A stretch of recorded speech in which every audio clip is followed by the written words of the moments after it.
Saúdos, señoras e señoras, como cada día Badal Novas trae a información do máis salientable que aconteceu na vila, no Ribeiro e tamén na comarca. Moitísimas gracias como cada día pola súa atención e comenzamos. Os socialistas reclamanlle á Xunta que habilite na totalidade das 80 prazas previstas para a residencia de maiores do Cornuval. Tiruleque representará novamente a farsa de Metre Petelín este vindeiro sábado no Auditorio Manuel María. Os quintilláns traen este venres espantallo amigo aos escolares de terceiro e cuarto de primaria dos 3 colexios da nosa vila.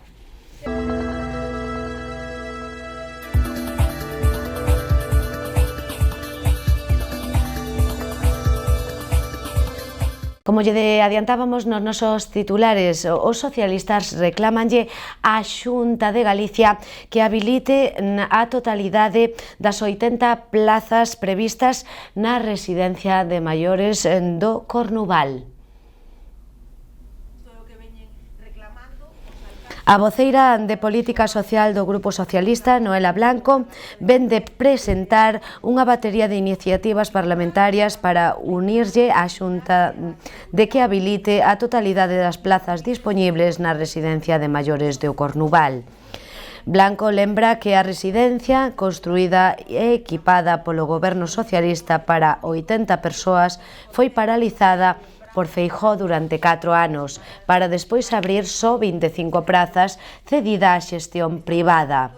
A responsable socialista considera indecente que o goberno de Feijóo teña mantido a residencia ao 30% da súa capacidade real. Foi aberta con 20 prazas, ampliadas posteriormente a 25, cando ten unha lista que agarda de 90 persoas. Os socialistas presentan de novo esta proposta que o Partido Popular xa rexeitou no 2017 para incrementar as prazas ata o número para o que foi concedida, 2 prazos máximos de 3 meses.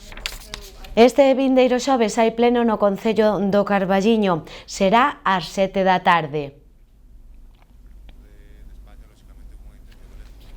Este xoves hai pleno no Concello Carballiñés, será ás 7 da tarde, cos puntos na orden relativos á aprobación do padrón, a ordenanza de publicidade e a participación en organismos ou institucións, convenio co catastro, así como as mocións correspondentes do Bloque Nacionalista Galego, Espazo Común e Partido Popular. Como lle decíamos, as mocións son as seguintes. Por parte de Espazo Común, auditoría sobre a seguridade do Parque Infantil da Alameda, moción sobre a problemática dos trens Ourense-Santiago. Por parte do Bloque Nacionalista Galego, moción sobre a redución de bolsas de plástico dun só uso, problemática dos trens na provincia, situación do Parque Etnográfico do Arenteiro, emigración da poboación galega nos últimos anos. E por parte do Partido Popular, situación dos voluntarios de protección civil, pasos de peóns e a seguridade dos mesmos, concentración parcelaria en Santa Uxía de Lobás e posible reutilización das terras. E tamén este vindeiro xoves hai pleno ás 12 da mañá no Concello de Punxín. Debatirase a aprobación da concesión directa de subvencións directas a entidades locais que favorezcan ao paso dunha economía baixa en carbono no programa operativo FEDER de crecemento sostible. Tamén se debatirá a proposta da aprobación da solicitude de axuda por natalidade, unha moción do Grupo Municipal do PSDG-PSOE de Punxín sobre os recortes de servizos sanitarios nos hospitais da provincia e mellora das instalacións do Centro de Saúde de Punxín. O Partido Socialista tamén leva as mocións sobre os cortes na subministración eléctrica do municipio. Outra para a construción do acceso da AG53 dende Punxín. Compromiso por Galicia presenta unha moción sobre o acondicionamento das estradas locais. Outra sobre a creación de polígonos agroforestais en zonas abandonadas do concello. Ciudadanos tamén presenta unha moción sobre a organización da primeira andaina do Concello de Punxín e outra sobre a creación de promoción da web do Concello.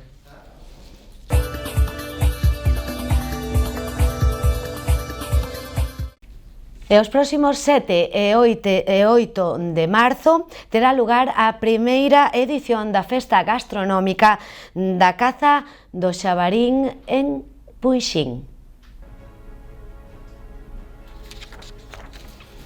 O evento incluye concurso de cans de caza ou de tiro con arco, ademais de expositores adicados ao sector e aos produtos da zona.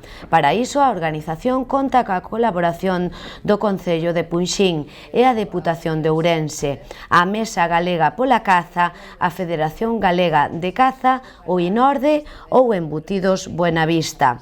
Disporase unha gran carpa pechada de 1.500 metros cadrados para acoller a comida ao redor da carne de xabarín.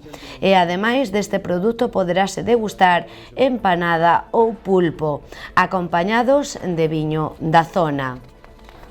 A parte do contido festivo, o presidente da Mesa Galega pola Caza, Manuel Martínez, estivo con nós na nosa canle onde nos falou da problemática que supón o xabarín en Galicia. A caza do xabarín en Galicia lévase a cabo fundamentalmente a través das sociedades de caza. As sociedades de caza teñen un plan de ordenación cinexético que o aproba a administración. En ese plan de ordenación cinexético, digamos, leva un resumen de 5 temporadas. Aí van os grupos de captura, van as modalidades de caza. Lógicamente, a naturaleza non son matemáticas, entonces pode desviarse hacia arriba ou hacia baixo. Neste caso, o tema do jabalí supónse ou presupónse, dados os daños e os accidentes, que se está desviando, digamos, de maneira positiva en favor das poblacións. Entonces, a través da sociedade de caza, o que se fai é intentar minimizar eses daños, pois cazando jabalís. Imagínate que paramos un ano de cazar jabalís. Se un ano non se matan 20.000, se non se capturan 20.000 jabalís, máis os que pillan os coches, máis os que son vítimas do furtivismo, é dicir, en 2 anos o rural gallego non existiría. Sería absolutamente imposible cultivar absolutamente nada. Tamén é verdad que en zonas parece ser, digo parece ser porque tampouco hai unha estadística ni unhas cifras exactas de poboacións de xabaril, que non chega o esforzo que se está facendo. Entonces, aí era onde quería entrar, é dicir que todo o mundo ten que poñer algo da súa parte. O colectivo cinexético ten que facer un esforzo importante para cazar en esas zonas cada vez máis, para manter un equilibrio poblacional que poida sustentar o medio, senón, é dicir, aquí a clave está no equilibrio. O agricultor, lógicamente, tamén ten que poñer da súa parte, vía medidas de prevención, e despois hai algo moi importante, que en canto haxa un jabalí, pois moi probablemente hai posibilidades de que haxa un daño. Entonces, nós o que pedimos do colectivo cinexético é que aí no desarrollo da lei de caza hai unha figura que é o fondo de corresponsabilidade, que debería estar activado e, digamos, desarrollado por parte da administración, para que despois de que o colectivo cinexético faga todo o que está nas súas mans, porque nadie se olvide, os jabalís non se deixan cazar. O colectivo cinexético tamén é verdade que en Galicia cada vez ten unha media de edad máis alta, incorpórase menos xente nova, polo tanto, digamos, aí levamos as de perder. Entonces, se se produce o daño despois de facer todo o que humanamente se pode facer, pois o que está claro é que hai que resarcir a quen sufreu o daño. Cal é o problema? O problema é que ahora mismo ese fondo non está dotado de ninguna cantidad económica.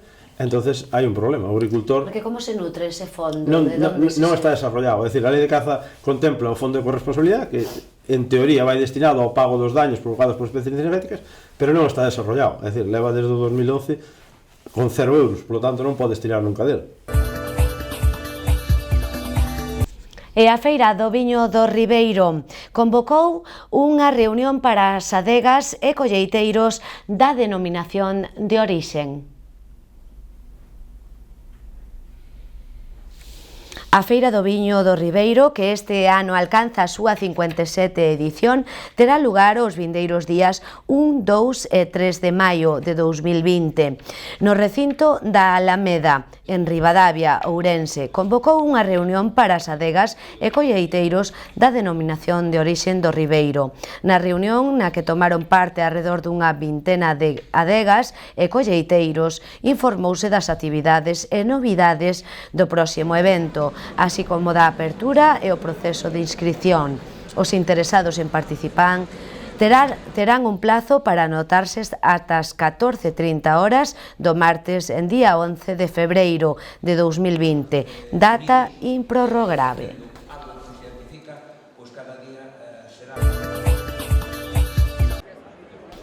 O Estado de Coahuila de Zaragoza, México, terá unha participación destacada en Xantar 2020, a única feira internacional de turismo gastronómico acreditada polo Goberno de España.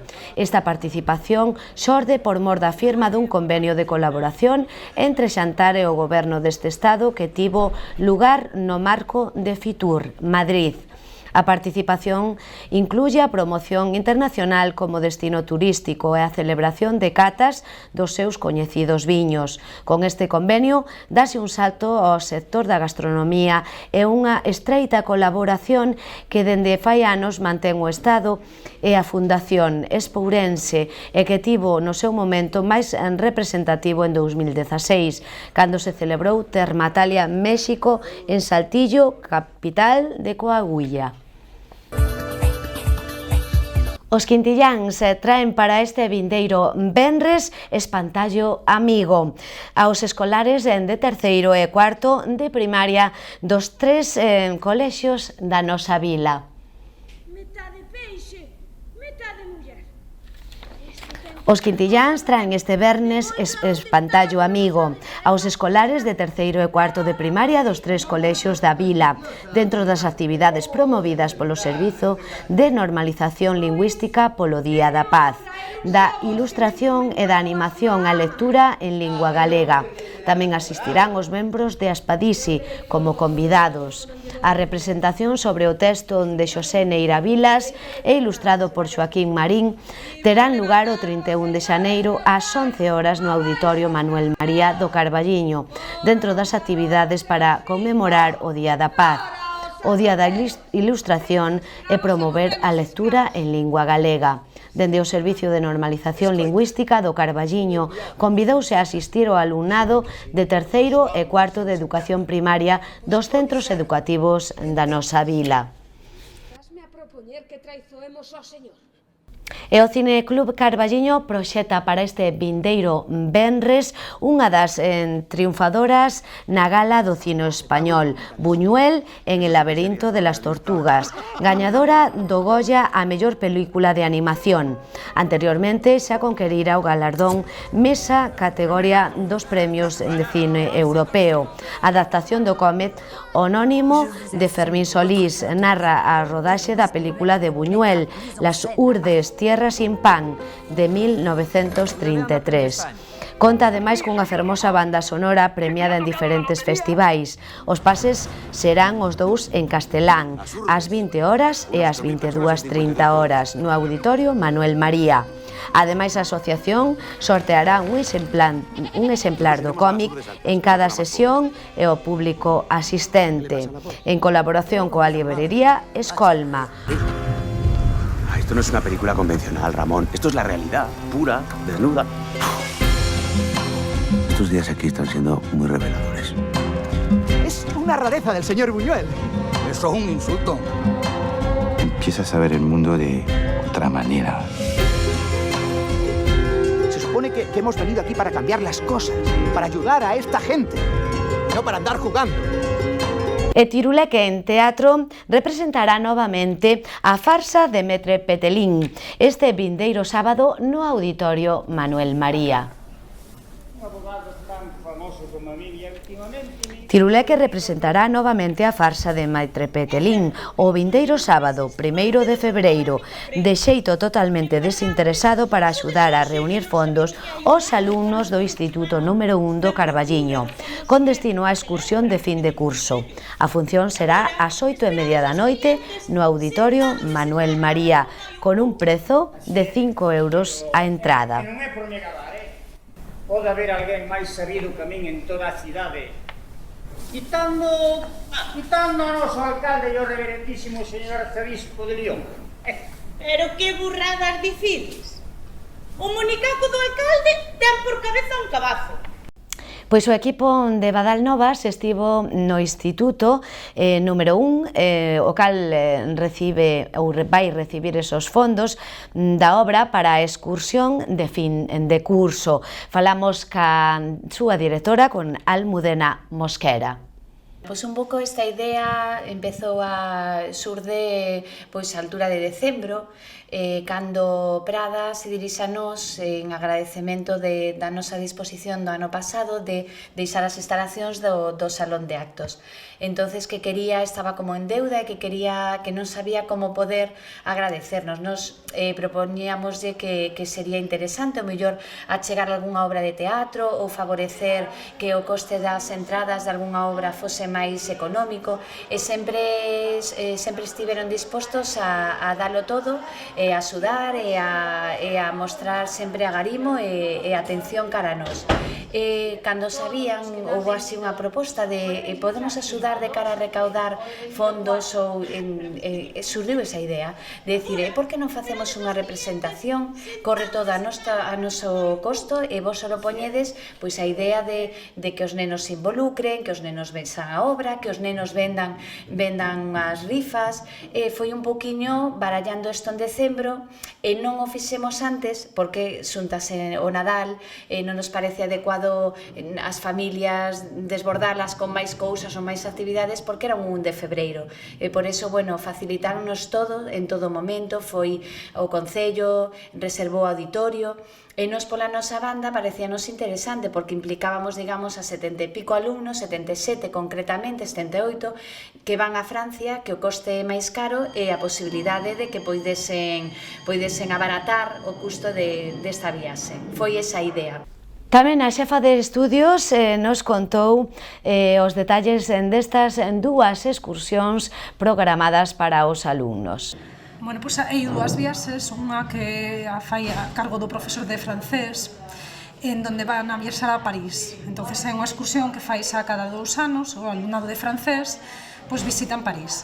E por outra banda, a outra excursión vai destinada a alumnos de terceiro da ESO e a fai a cargo do Departamento de Matemáticas. Entonces ali iremos a ver un parque tecnolóxico na cidade de Poitiers, que se llama Futuroscope, en donde, bueno, pois queremos que os alumnos van a descubrir as novas tecnoloxías, a robótica.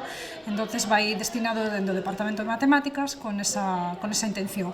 E máis unha vez ali, pois visitaremos algunha outra cidade dentro de como Burdeos ou como La Rochelle. Entón son as dúas excursións que están involucradas nesta obra de teatro. Pero se non tuvera cabida esta obra de teatro, poderían facerse estas dúas viaxes? Ou sería máis difícil? Hombre, sería máis difícil, pero bueno, estamos dende os departamentos involucrados intentando que os alumnos, mediante rifas, agora algunha cousa que faremos en Carnaval, mesmo tamén para o San Valentín, intentar vender cousas para que todo o mundo poida asistir á viaxe. Entonces, os alumnos están moi comprometidos en sacar diñeiro e intentar facer cousas educativas e que lles axuden a súa evolución e, pola outra banda, financien o viaxe. E a previsión meteorológica para o vindeiro xoves agárdanse ceos cubertos con choivas febres pero intermitentes durante todo o día. As temperaturas, en cambio, son lixeros ascensos das máximas. Lembrarlles a todos vostedes que a farmaza de Garda se a precisan é a farmaza Campos, situada na rúa Calvo Sotelo, número 16. Ata aquí o tempo de información, darlle as gracias como sempre, como cada día, pola súa atención, despedirnos ata mañán, como sempre, pedíndolle moita precaución nas estradas.